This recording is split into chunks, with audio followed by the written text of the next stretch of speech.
नमस्कार, खबर समय जगत में आपका स्वागत है। मैं हर्षिता जौहरी। आई नजर डालते हैं देश प्रदेश से जुड़ी तमाम खबरों पर।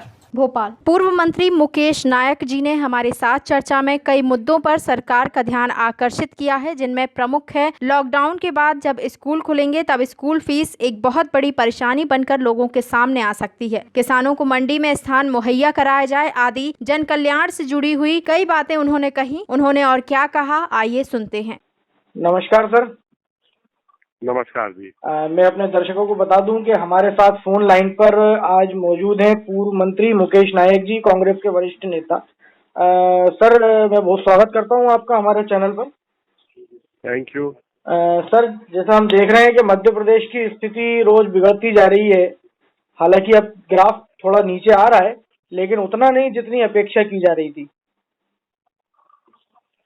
कोरोना संक्रमितों के मामले में। देखिए, कुछ शहर ऐसे हैं जहां पर थोड़ा और लिमिटेड एरिया में लॉकडाउन को बहुत स्ट्रिक्टली करना पड़ेगा। जी सर। जो संक्रमित इलाके हैं, जी यहाँ के आवागमन को, यहाँ के सामाजिक जीवन को थोड़ा सा और सीमित करना पड़ेगा। जी। और 3 तारीख के बाद जी। वो एरिया, जो शहर इंदौर, भोपाल, उज्जैन, जबलपुर। जी। जबलपुर, जी। जहाँ संक्रमण ज्यादा है, फैल रहा है, जी फैल रहा है ज्यादा जी, वहाँ पे और इसको कंटिन्यू करने की जरूरत है। जिन एरिया में ये है वो एरिया सील करना पड़ेंगे। जी जी जी सर, लेकिन ये लॉकडाउन। जी जी बोलिए। टोटल लॉकडाउन तो ठीक नहीं रहेगा जी। लेकिन जो जो क्षेत्र है जी सर। उनको रेड एरिया घोषित करके जी। वहाँ की सामाजिक गतिविधियों को सीमित करना पड़ेगा। जी सर, एक लॉकडाउन के चलते, लॉकडाउन में जितनी जो कठिनाई लोगों को आ रही है, लोगों को कई जगह सामान की, कई जगह धंधे व्यापार की, कई जगह आर्थिक परेशानियां बढ़ रही हैं, इनका निराकरण कैसे होगा सर आगे? देखिए, टोटल लॉकडाउन करने से तो बहुत आर्थिक नुकसान होगा। नौकरियां चली जाएंगी लोगों की, जी। आर्थिक गतिविधियां नहीं हो पाएंगी, व्यापार नहीं हो पाएगा, बहुत दिक्कत है। टोटल लॉकडाउन तो 3 तारीख के बाद उचित नहीं होगा। जिन जो ग्रीन जोन में है जो शहर, उनकी गतिविधियां चालू करना पड़ेंगी। जी। और वहाँ के लोग ना बाहर जाए, वहाँ ना जो दूसरे लोग आए, जी वो करना पड़ेगा। सर, ये लॉकडाउन तो अभी हुआ है, इससे धंधे व्यापार की जो आपने बात की अभी, वो तो खैर पिटे ही है, क्योंकि इससे पहले भी अपन देख रहे हैं, पहले बहुत पहले से ही आर्थिक परेशानियां देश में चल रही हैं, मंदी का दौर चल रहा है, कई व्यापार संस्थाएं ऐसी हैं जो पूर्व में ही घाटे से चल रही हैं, तो ऐसे में ये कैसे अपने कर्मचारियों को निरंतर रखते हुए वेतन दे पाएंगे आगे? बहुत कठिन दौर है जी। क्योंकि लॉकडाउन के पहले ही जो जीडीपी है ये 4% पे आ गई। जी। आयात निर्यात का जी। असंतुलन बहुत हो गया था। जी। राजकोषीय घाटा बढ़ रहा था। जी। विदेशी मुद्रा का भंडार कम हो रहा था। जी। तो और लगभग इस लॉकडाउन के बाद लगभग 15 करोड़ लोगों की नौकरियां चली जाएंगी। सर, ये तो बहुत बड़ा फिगर हो जाएगा। निजी क्षेत्र में और दूसरे क्षेत्रों में। जी जी। जो बहुत बड़ा फिगर है। और सबसे बड़ी चीज ये है कि लॉकडाउन के बाद जी भारत एक बड़ी आर्थिक गतिविधियों का केंद्र बन सकता है। वो सर थोड़ा समझाइए कैसे? चाइना से जो बिजनेस जाएगा, जी, अगर हमारी नीतियां ठीक रही और हमने उदारता पूर्वक अगर विदेशी कंपनियों को एक सुरक्षा के साथ और एक समयबद्ध अगर हमने उनको अवसर दिया अपने देश में, भारत पूरे विश्व का अगली आर्थिक गतिविधियों का केंद्र बन सकता है। तो वर्तमान परिदृश्य को देखते हुए ऐसा लगता है ये संभव है क्या सर?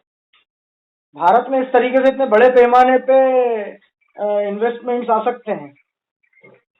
बिल्कुल आ सकते हैं, लेकिन कोरोना के बाद जो दूसरी सबसे बड़ी परेशानी आ रही है भारत में, जी, वो है सामाजिक तनाव। जी। अगर देश में अशांति रही और हम ठीक से अगर इसको हैंडल नहीं कर पाए तो हम महान अवसर खो सकते हैं भविष्य के लिए। सर, जैसे मैं बात करूं, जो सरकार राहत पैकेज निकालती है जिस वर्ग को ध्यान में रखकर, एक वर्ग होता है जिसको राहत पैकेज की कोई आवश्यकता नहीं, उच्च वर्ग जो होता है। एक होता है मध्यम वर्ग जिसके लिए राहत पैकेज में कोई स्थान नहीं होता, लेकिन उसे भी कहीं ना कहीं राहत की जरूरत तो होती है, क्योंकि वो भी एक छोटा मोटा दुकानदार या छोटी मोटी नौकरी करने वाला व्यक्ति है। सबसे बड़ी कठिनाई दो वर्गों के बीच में आ रही है जी। एक तो जो हमारे सबसे गरीब लोग हैं वो जी। और दूसरा लोअर मिडिल क्लास। जी। इन दो वर्गों के लिए सबसे टफ टाइम है ये। जी। इसलिए अगर कोई राहत पैकेज जी। हमें देना है, जी। लोअर मिडिल क्लास और लोअर क्लास को ध्यान में रख के देना पड़ेगा। जी सर, आप नहीं पूर्व तो मंत्री भी रहे हैं। मंत्री मतलब सरकार या मंत्रिमंडल में कुछ इस तरह की चीजें हो सकती हैं कि जैसे जो लोगों को अब आगे स्कूल खुलेंगे तो बच्चों की फीस जमा करने की टेंशन है, उसका दबाव रहेगा लोगों पर, तो ऐसा कुछ योजना बन सकती है कि संभव है क्या कि स्कूलों की 2-4 महीने की फीस माफ करा दी जाए? ये जरूर होना चाहिए, क्योंकि सबसे ज्यादा कठिनाई अगर आएगी तो बच्चों को पढ़ाने में आएगी लोअर मिडिल क्लास और लोअर क्लास। शिक्षा बहुत महंगी है क्योंकि वो फीस अफोर्ड ही नहीं कर पाएंगे। जी। इसलिए सरकार को जी। एक बड़ा दृष्टिकोण अपना के जी। मध्य प्रदेश में लगभग हर जिले में जी। हर जिले में अगर एक, जैसा केजरीवाल ने किया है, जी, अगर एक सरकारी स्कूल हम कॉन्वेंट भाषा की व्यापकता को देखते हुए अगर सरकारी स्कूलों को हम नए स्कूल बना के या कुछ एक मॉडल स्कूल बना के उसमें कॉन्वेंट स्कूल में अगर उसको कन्वर्ट करें जी, अंग्रेजी माध्यम के स्कूल में, जी, तो बहुत लोअर क्लास के और लोअर मिडिल क्लास के और मिडिल क्लास के बच्चों को हम बहुत कम फीस में एकोमोडेट कर सकते हैं। उसमें काफी लोगों को रियायत भी मिल जाएगी और एक उच्च गुणवत्ता वाली शिक्षा भी प्राप्त हो पाएगी। हर तहसील में जी, एक बड़े स्कूल को कॉन्वेंट स्कूल में कन्वर्ट करना चाहिए। जी, और सरकार के उसमें होना चाहिए वो। और एक नया स्कूल भी खोलना चाहिए, नया स्कूल। जी। जी। बड़ा स्कूल लगभग 3000 बच्चे जिसमें एकोमोडेट हो जाए। जी। ऐसा एक नया कॉन्वेंट स्कूल का जो है प्रोजेक्ट गवर्नमेंट को शुरू करना चाहिए। जी। ये शिक्षा के अतिरिक्त ये जो लॉकडाउन से जो परेशानियां हैं अभी, जो इसके बाद जो वर्तमान में जब बाजार खुलेंगे और जो चीजें हैं, उन सब के लिए आप क्या सुझाव देंगे सरकार को, प्रशासन को? अंतिम सवाल सर। देखिए, इतने बड़े पैमाने पर हमारी आर्थिक स्थिति ऐसी नहीं है कि इतने पैमाने पर हम सब्सिडी दे सकें। जी, वो संभव नहीं है और आर्थिक रूप से देश पीछे जाएगा। हाँ, हाँ। लोगों की क्रय क्षमता को बढ़ाने के लिए रोजगार निर्मित करना पड़ेंगे। हाँ, हाँ।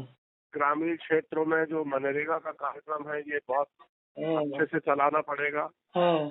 और मनरेगा के तहत जो कार्यक्रम है, हाँ, पैसे को योजना के बजट में शामिल करना पड़ेंगे। हाँ, हाँ, हाँ, वो टेम्परेरी नहीं चलेगा। जी, जी, जी। 2 प्रकार के बजट होते हैं, एक गैर आयोजना, एक योजना का बजट। जी, जी।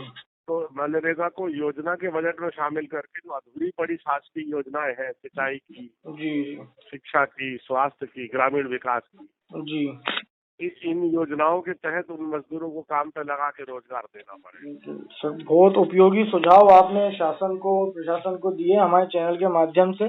जी सर, एक अंतिम सुझाव की ओर आप कोई चर्चा कर रहे हैं? जी, अंतिम सुझाव मेरा ये है कि किसान को अपनी सब्जियों के लिए और फ्रूट्स के प्रोडक्शन के लिए मंडी में स्पेस उपलब्ध कराना चाहिए। तो अगर मंडी में किसान को स्पेस उपलब्ध हो जाएगी,